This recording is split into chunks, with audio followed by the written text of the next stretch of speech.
अपने हाथों को उठा के बोलो, जो कुछ आज मैं सुनूंगा मैं उसको मानूंगा और फलों को लेके आऊंगा प्रभु यीशु मसीह के सामर्थी नाम में। अब आपको यह बात समझ होनी चाहिए कि अगर परमेश्वर ने वचनों को सिखाने में इतना समय लगाया, लोगों के साथ परमेश्वर ने सिर्फ 34 दिन बिताए और चेलों के साथ 3.5 साल बिताए। अब चेलों को परमेश्वर ने रोज रोज चंगा थोड़ी किया। अगर किसी की बीमारी थी तो पहली मुलाकात में, दूसरी मुलाकात में वो ठीक हो गई होगी, पर 3.5 साल परमेश्वर ने उनको सिखाया, उनको वचन समझाया और उनको काबिल बनाया कि अगर तुम वचन को नहीं सीखोगे और समझोगे, तुम मसीहियत में कभी भी पक्के नहीं हो और तुम्हारी कभी भी शैतान कुर्सी को हिला सकता है। रोज की रोटी प्रोग्राम फिर से शुरू हो चुका है, क्रूसेड्स खत्म हो चुके हैं। तारीफ करो जोर से क्रूसेड्स सक्सेसफुल होने के लिए। अब रोज की रोटी प्रोग्राम, रोज आप बाइबल टीचिंग को लोगे और बाइबल में बढ़ोगे और टीचिंग को कंप्लीट करोगे। लेवी व्यवस्था 19 उसकी 9 से 18, ये तब की बात है जब इजरायली लोग मिस्र में से निकाल दिए गए थे, रास्ते में थे और परमेश्वर मूसा से बात करता था और उन्हें व्यवस्थाएं दे रहा था, हुक्म दे रहा था मानने के लिए कि मेरे लोग ये करेंगे, ये करेंगे। कोई हुक्म अब तक नहीं दिया गया था, इसलिए परमेश्वर ने व्यवस्था उनको दी, हुक्म दिए कि तुम परिवार में कैसे चलोगे, समाज में कैसे चलोगे, लोगों में कैसे चलोगे, फाइनेंस में कैसे चलोगे, चोरी हो जाए तो क्या करोगे, कोई मार दे तो क्या करोगे। तो सारे नियम कानून जो था परमेश्वर उसे बना रहा था। तो बाइबल एक चीज कहती है, बाइबल कहती है कि कुछ पाप ऐसे हैं जिनका फल मौत है, कुछ पाप ऐसे हैं जिनका फल मौत नहीं है। पाप तो पाप ही है और वो आपकी लाइफ को घटाता ही है, लेकिन वचन कहता है कुछ पाप ऐसे हैं जिनका फल मृत्यु है, कुछ पाप ऐसे भी हैं जिनका फल मौत नहीं है। वो आपको स्वर्ग जाने से नहीं रोकते, लेकिन इस धरती की जो ब्लेसिंग्स हैं, जो परफेक्शन है, जो परमेश्वर आपको लाइफ देना चाहता है, वो उससे रोकते हैं आपको। उसमें लिखा, जब तुम अपने खेत, देश के खेत काटो, तब अपने खेत के कोने कोने तक पूरा ना काटना और काटे हुए खेत की गिरी हुई बालों को ना चुनना। इसकी हल्की डिले खत्म करो, ऊंचा करो, प्रेशर बढ़ाओ। परमेश्वर एक आम हुक्म दे रहा है। परमेश्वर कह रहा है कि जब तुम अपने देश के खेत काटने के लिए जाना ना, फसल काटना, तो नुकरे मत काट लेना, कुछ कुछ खेत छोड़ देना। किसके लिए? आगे लिखा हुआ है, इसकी गूंज कम करो, आवाज बढ़ाओ।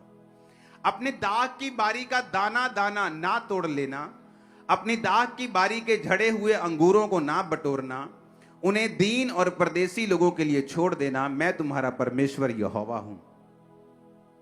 परमेश्वर ने हुक्म दिया कि अगर तुम्हारे दाख की बारी, अंगूरों की बेलें हैं तुम्हारी, तो सारे अंगूर जब पक जाएं तो तोड़ मत लेना, कुछ कुछ दाने छोड़ देना गरीब लोगों के लिए, परदेसियों के लिए, कि जब वो आए कटनी के दिनों में तो अब थोड़े थोड़े दाग जो लगी है उसको तोड़ें और अपने घर चले जाएं। ये एक ऐसा हुक्म था, अगर कोई ना माने तो उसे मौत की सजा नहीं थी। परमेश्वर ने कहा था, जो कोई माता और पिता को श्राप दे उसे मार देना, जो कोई जादू और टोना करने वाली के पास जाए उसे मार देना, जो कि ईश्वर निंदा करे उसे मार देना, जो कोई मूर्तियों को पूजे उसे, ऐसा लिखा था पुराने नियम में। पर ये ऐसे हुक्म है जहां परमेश्वर ने ये नहीं कहा कि अगर कोई खेत पूरी तरह से ना काटे तो उसे मार देना। ये ऐसे हुक्म थे जिन्हें तोड़ना पाप तो था ही, लेकिन ऐसा पाप नहीं था कि वो पाप मृत्यु का कारण बने। तो मैं आपको आज सिखाऊंगा कि जो पाप मैंने आपको सिखा रहा हूं, जैसे पौलुस ने कहा कि अगर तुम पर स्त्री गमन हो, अगर तुम व्यभिचारी हो, मूर्ति पूजक हो, तो तुम परमेश्वर के राज्य में प्रवेश कर ही नहीं सकते। ये है पाप जो मृत्यु पैदा करते हैं। और ये हुक्म जो परमेश्वर ने दिए कि परमेश्वर ने कहा, भाई सब तुम्हारे खेत हैं, 10 एकड़ हैं, तो उनकी नुकरे छोड़ देना, ताकि जो दीनहीन परदेसी लोग हैं वहां पे आए और नुकरे को इकट्ठा कर लें, अपने घर का राशन पानी थोड़ा सा उनका इकट्ठा हो जाए, उनका पेट पल जाए। अब देखो, ये हुक्म कोई बहुत बड़े हुक्म नहीं थे, लेकिन थे। मैं आपको इसलिए ये कह रहा हूं कि ऐसे पाप जो बड़े हैं और ऐसे पाप जो छोटे हैं, ये दोनों आपकी लाइफ को इफेक्ट करते हैं और बुरी तरह से करते हैं। परमेश्वर का छोटे से छोटा हुक्म जो बाइबल में दिया गया है, चाहे वो टाइट देना हो, प्रेयर करना हो, माता पिता की आज्ञाओं को मानना हो, किसी के खिलाफ झूठी गवाही ना देना, कुछ भी हो, वो छोटे से छोटा हुक्म जो जीसस क्राइस्ट के मुंह से निकला, वो एक लंबा बड़ा असर आपकी लाइफ के अंदर पैदा कर सकता है।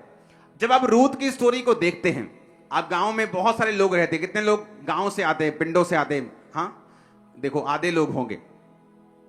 तो जब आप गांव में होते हैं तो आपको मालूम होता है कि आ वाला जमींदार जड़ा है ना, ये बड़ा कंजूस है। गांव वालों को पता होता है कि कुछ जमींदार ऐसे जो रोज लस्सी बांटते हैं फ्री में। मेरी बात समझ आ रही है कि नहीं? उनके घरों से लोग रोज लस्सी लेने के लिए जाते हैं फ्री में। कुछ जमींदार होते हैं जो बड़े टाइट होते हैं, जो बड़े कंजूस होते हैं। तो लोगों को मालूम होता है कि मेरे जो गांव का जमींदार है वो कैसा है, लैंडलॉर्ड कैसा है। तो जब रूथ बोअज के खेत में वो चुगने के लिए गई, दाने चुगने के लिए गई, तो वो पता करके गई थी कि कौन सा खेत है जहां मैं जाऊं तो अपनी सास का पेट मेरा पल जाए। क्योंकि मजदूर से पूछता है कि भाई साहब काम कहां अच्छा मिलेगा, ये वाला मालिक अच्छा है, मजदूरी रोकता तो नहीं है, ये वाली दुकान अच्छी है, मजदूरी रोकती तो नहीं है, ये वाली कंपनी अच्छी है ना, मजदूरी खाती तो नहीं है। तो मजदूर का भाई होता है एक तरह से। तो वो बोअज के खेत में क्यों गई? क्योंकि बोअज, बाइबल कहती है, परमेश्वर के हुक्मों को मानने वाला व्यक्ति था। उसे मालूम था कि जब वो खेत काटेगा तो खेत की नुक्करें नहीं काटेगा। तो मजदूरों को यह बात मालूम थी कि बोअज नाम का बंदा है, वो खेत छोड़ देता है, आसपास नुक्करें छोड़ देता है, बड़ा वहां पे दाना मिलेगा। और परमेश्वर ने यह भी कहा था कि जब तुम फसल इकट्ठी करते हो ना, जो गिर जाए तुम्हारे इकट्ठी करते करते जमीन पे, उसे चुगना मत, वो भी दीनहीन और परदेशियों के लिए छोड़ देना। तो सब मजदूरों को मालूम था कि इस खेत में अन्न बड़ा मिलेगा। तो रूथ इसी पूछाहट में, क्योंकि वो जानती नहीं थी उस इलाके को, तो सडनली फिर उसको सपना तो आया नहीं होगा ना, वो इस इलाके को जानते, तो लोगों से उसने पूछा होगा।